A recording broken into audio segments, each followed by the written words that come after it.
Hi everybody, welcome to Ink and Bourbon. I'm Patrick Leclerc, and today I'm going to do another video on sword form and function, and how you can tell from looking at a sword how it was intended to be used. And I talked about this a little bit before, but today I'm going to put some of this to the test. I am going to show a sword that I don't know much about, and I'm going to try to use the principles I talked about earlier, looking at the characteristics of a weapon and trying to determine how it was used by that. So today I have, this is a katana. I don't know much about katana. I don't know much about Japanese sword fighting. I've never studied it. I've never studied historical Japanese sword fighting. I've never studied modern sport, Japanese sword play like kendo or iaido. So I'm coming at this with really not a whole lot of background information. Honestly, the most that I know about katana is from watching Kurosawa movies. So I know about as much as the average American would know about katana. Reading about stuff and seeing movies, but I've handled this because I own it. I know how it feels, but I've never cut with it. I've never sparred with one. So I think that puts me in a good position to try to apply the things I talked about and see if I can figure out how the sword was used. If anybody out there watching this does know much about Japanese sword fighting, please feel free to correct me in the comments and tell me what I got right, what I got wrong. So first of all, we're going to look at this. Full disclosure, this is not an antique historical katana. This was brought back from Okinawa by my aunt. Was in the Navy, stationed over in Okinawa in the 70s, and she brought this back, and it was given to me for Christmas one year, I think. So it's not a historical katana. It wasn't forged with the intention to get in a sword fight with it. It was made with the intent to sell to tourists, so it would look really good on a wall. So because of that, I've talked about replica swords before. It's not really fair to judge the weight and heft and balance of a replica sword as much as a historical sword, because they tend to be a little heavier, because they don't need to be as flexible or as durable or as light and wieldy, because you're not going to wield it. But they're designed, the shape is right, the form is right, so it's designed to look good. So I feel I can fairly confidently talk about the form of this. And I've seen that with European swords. I have some replica, I've handled replica 19th century cavalry sabers that were made, modern ones that are made to hang on a wall, and they move nothing like the real historical replicas. So I'm not going to talk much about the weight and balance of this one. I am going to talk about the shape and the form of it. So the first thing I'm going to look at, which is pretty obvious, is length of the handle. It's a really long handle. All right, so by that, I'm going to feel pretty confident that this was intended to be used in two hands. It's short enough and handy enough that you could use it in one, but there's no reason to make this long of a handle if you're intending it for one. You're going to intend it for two hands. And it's similar, in fact, in length of the handle. This is a European longsword. This is obviously, I don't have a real European longsword, but this is a synthetic sparring longsword. This is a katana. If we look at the length of the handle and grip, they're very, very, very close. Now, the blades are less so. But we'll talk about that in a minute. So this, I feel pretty confident, was designed to be used in two hands. It's also got a very simple grip, so you can move your hands around a lot. There's not a clear one way to hold this. So you could change your hand position And I feel that that indicates two-handed fighting because you can easily move it around, change the way you're holding it. You could switch your grip on it if you wanted to. Again, I don't know much about the actual techniques, but you could do that. You could hold it. It's balanced well enough.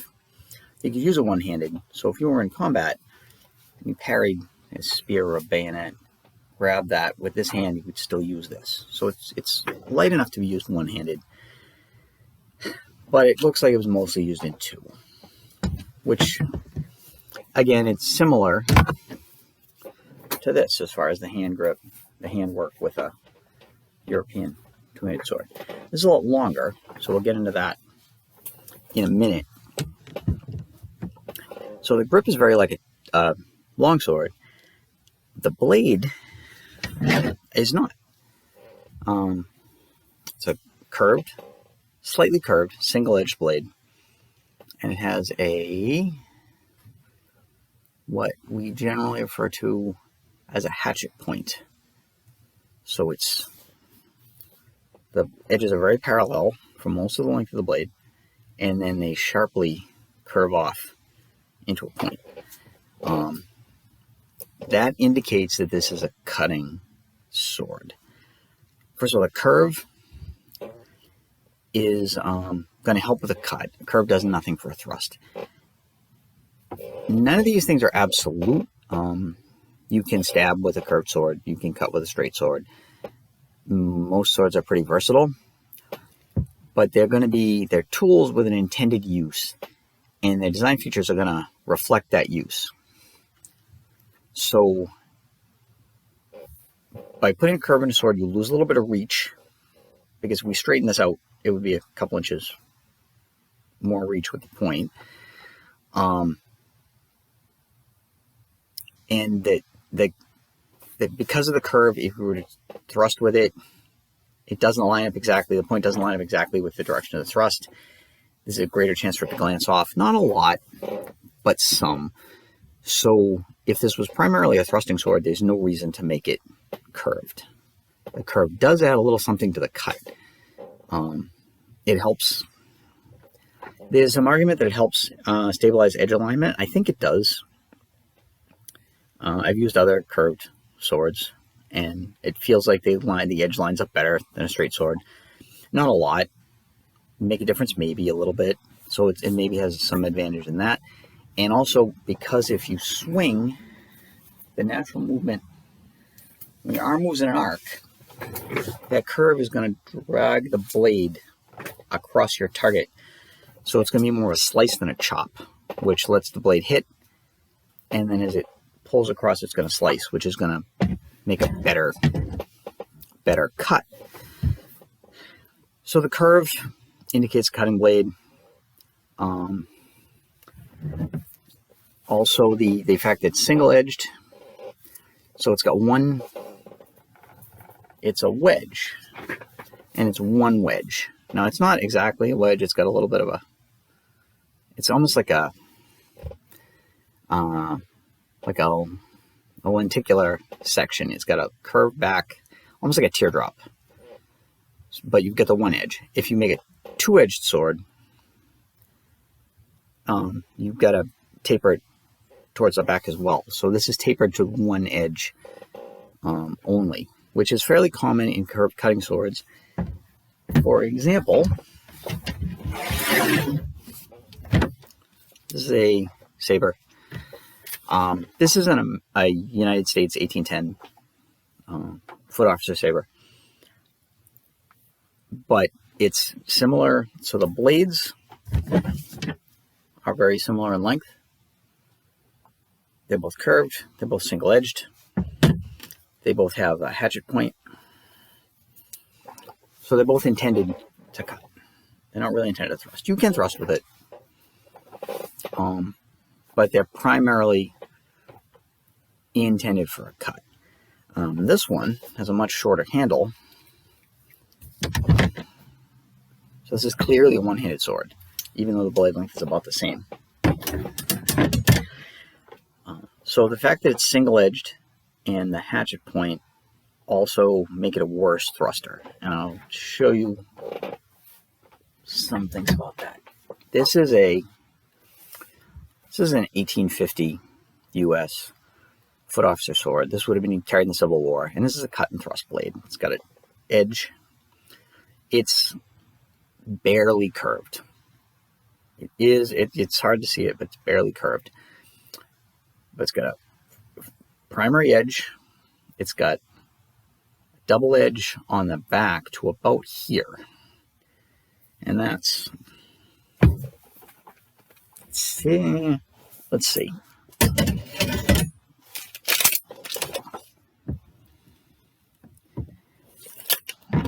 First, about 8 or 9 inches of this blade is double-edged. It's all got an acute point. It's not like a spear point than a hatchet point. So this is a better thrusting point. First of all, it's straight, so the blade's going to go straight at the target, and you're putting all your energy is going to go towards the target. There's less risk of sliding off because you're at an angle. Also, the point's very acute. That point's likely to poke a hole through clothing, through equipment. Put all that force right behind the point, lined up along the middle of the blade. And the fact that both edges are sharp means that as it passes through your target, this edge is going to cut, this edge is going to cut, and it's going to cut a bigger hole in, which is going to let the blade proceed in. So it's going to be easier to stab through a thick uniform coat. If it hits an equipment belt, it's going to go deeper into whatever you stab because it's going to widen the hole as it goes. Whereas the point is not centrally located, so it's not going to be central. You can stab with it, but if you do that, so this point's going to poke in. This has got a much less tapered point, so this back edge is blunt, so that this is not going to cut and increase the size of that hole. This is going to actually drag, create friction going through the target. The top edge, in this case, the primary edge, is going to cut, but it's pushing a very thick, very rapidly thickening part of it through it. So it's not a gradual taper. So will it cut its way through? Yeah, you can stab with it, but it's not going to stab as well. It was a cut and thrust sword looking at a specifically thrust-centered sword. This is very narrow, very pointy, sharp on both ends. This one is going to stab in very effectively. This is going to thrust much, much, much, much, much better. So if the katana was intended as a thrusting sword, I think it would look more like that. So all these things indicate to me that this is a sword you want to cut with. Also, it's the blade doesn't taper much. It's about as wide here as it is about here. And the reason for that with a cutting weapon, you want to hit down near this edge. You don't want to hit up here because you're going to get a lot more leverage up here.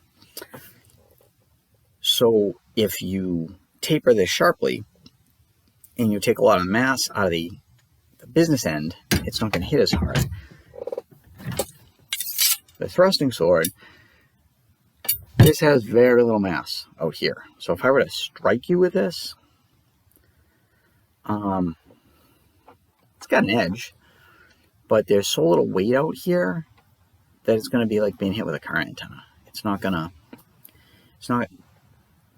to hit with a lot of authority. Versus if I leave the blade broad out to here, I put some mass behind it. Comparing, so that's going to be similar to this. This blade flattens out as it gets up here, but it widens. It flares a little bit that way. It flattens out if you look at it in this plane. So there's still a lot of mass out here. The counterpoint to that is it brings the center of gravity out further. So it's out 6 inches from the grip. Whereas the thrusting sword, it's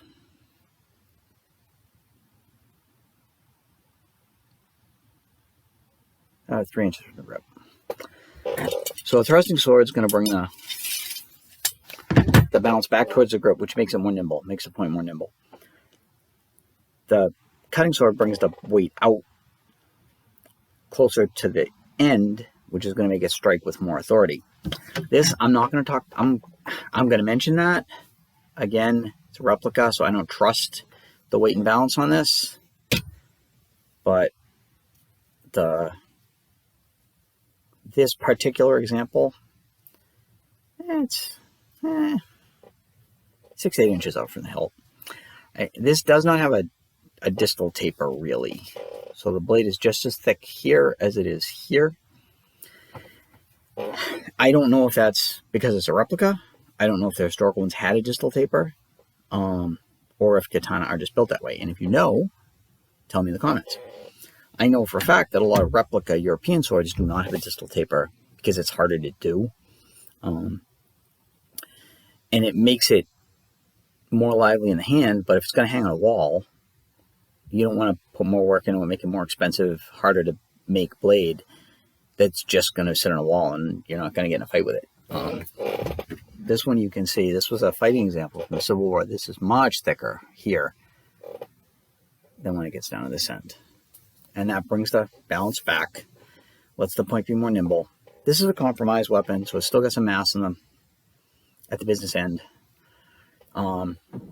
This point is better for thrusting, but this is actually, so why do the hatchet point if the spear point's better for thrusting? This is worse for cutting than the hatchet point at the tip. So if you cut with just the tip of this, because we've taken all that mass away from the tip, there's not much mass out here.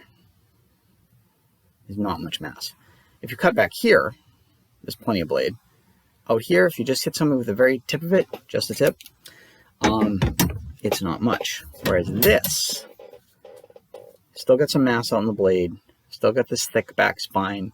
If I hit you here with just the edge, that hatchet point is going to actually draw across and give you a much deeper cut than just a tip cut with a very acutely pointed, spear pointed sword.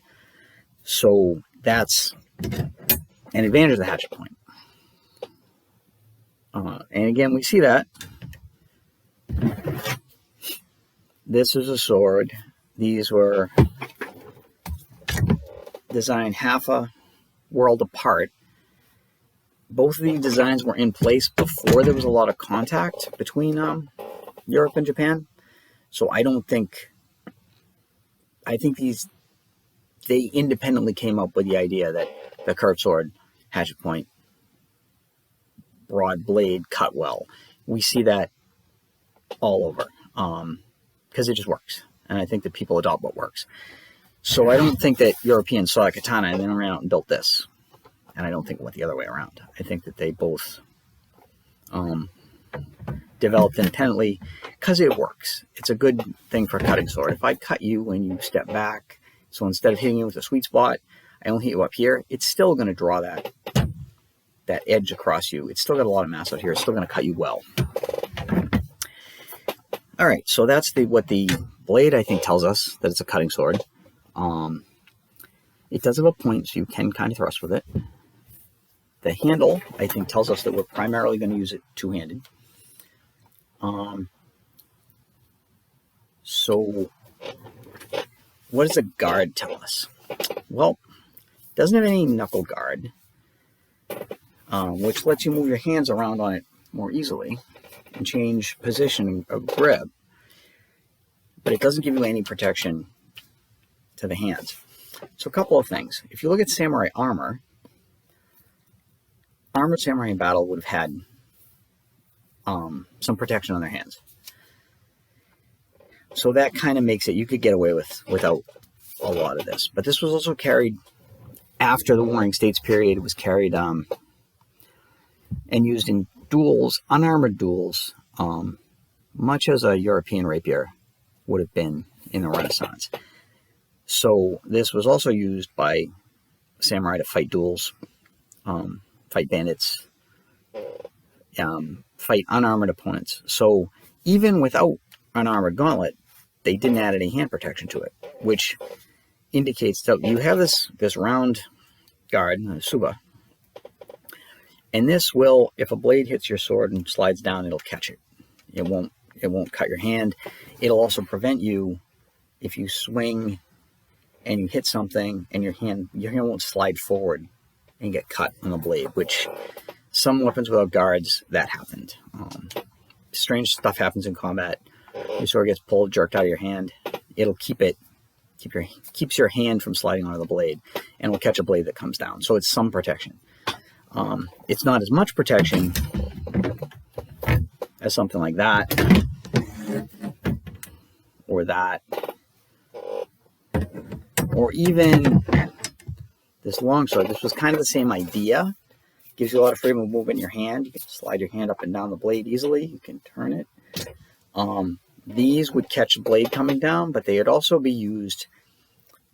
You could use the cross guard to catch a blade in this angle, lock it.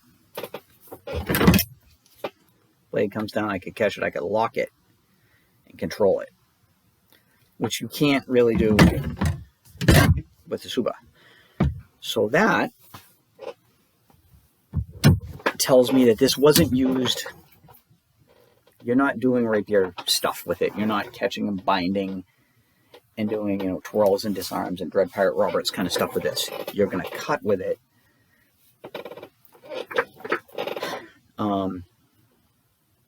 And maybe parry with it, but cut. So you're not going to try to bind and wind the way you would with a German longsword, or a European rapier, which I don't have an example of here.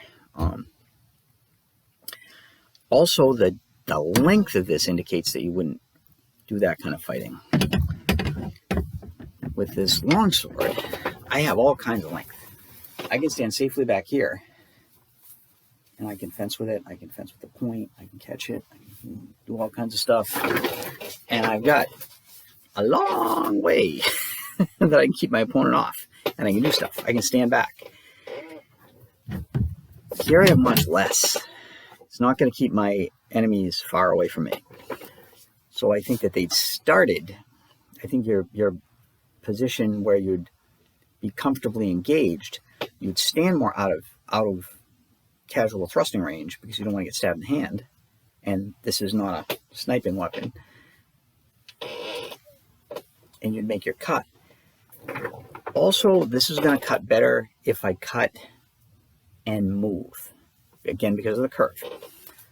If I cut and pass you, it's going to drag that blade along you with the curve, which is, again, is one of the reasons for this. That's why the cavalry sabers were curved, because I could make a cut, drag the blade along.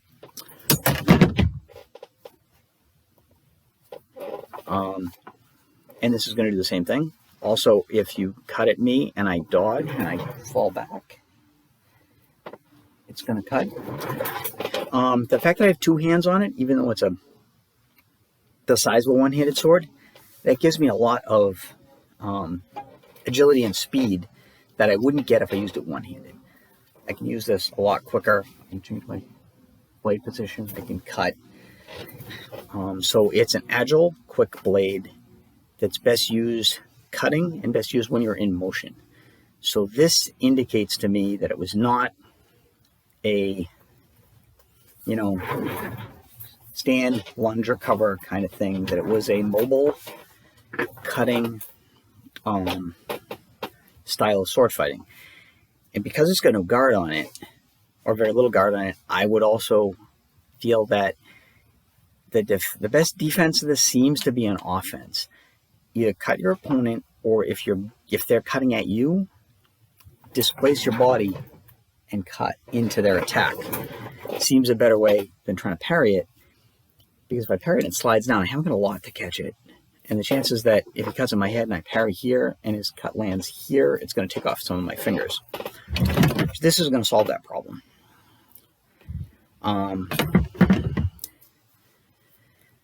So, because the grip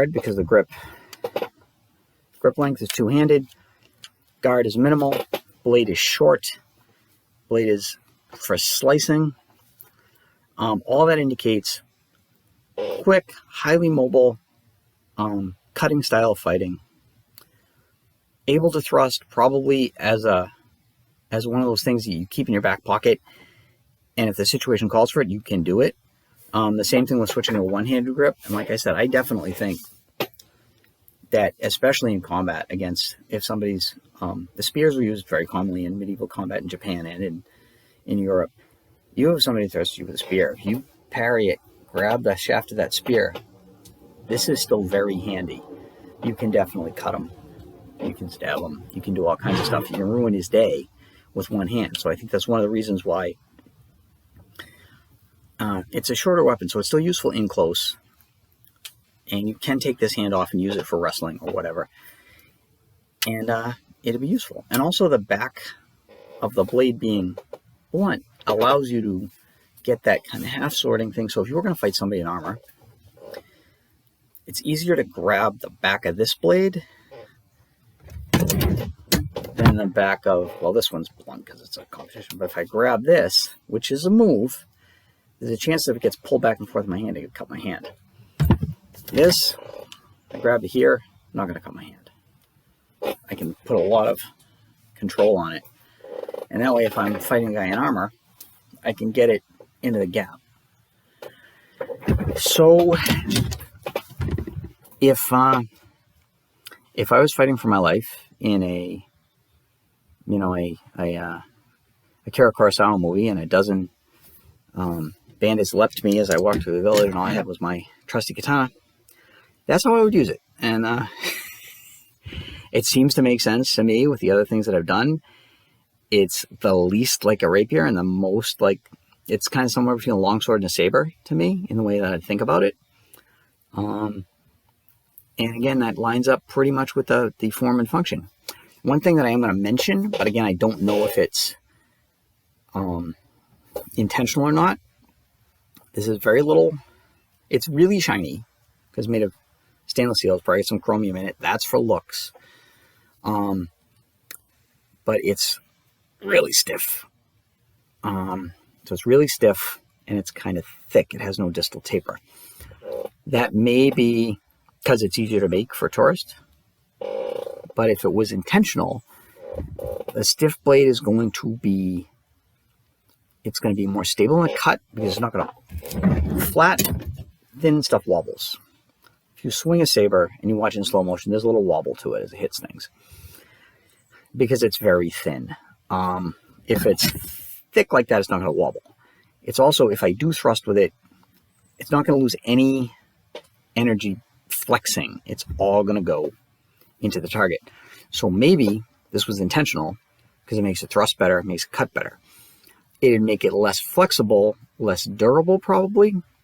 So maybe if they didn't use it for parrying as much and they intended to void and cut, that might make sense. Or it might just be that it was an easier way to make a replica. And if I could handle, I'd love to handle a real antique one and see what the medieval era, Warring States era katana would feel like. Because I surmise that it would feel lighter and handier than this. But again, that's kind of guessing. All right, so that was form and function applied to a weapon I don't really know much about, the Japanese katana. And if you know a lot about katanas, please, please, please enlighten me. I'm always looking to learn. And if I got anything totally wrong, tell me what I got wrong. All right, so thanks very much. Hope to see you again soon. Hope to have another one of these videos coming up. Thank you.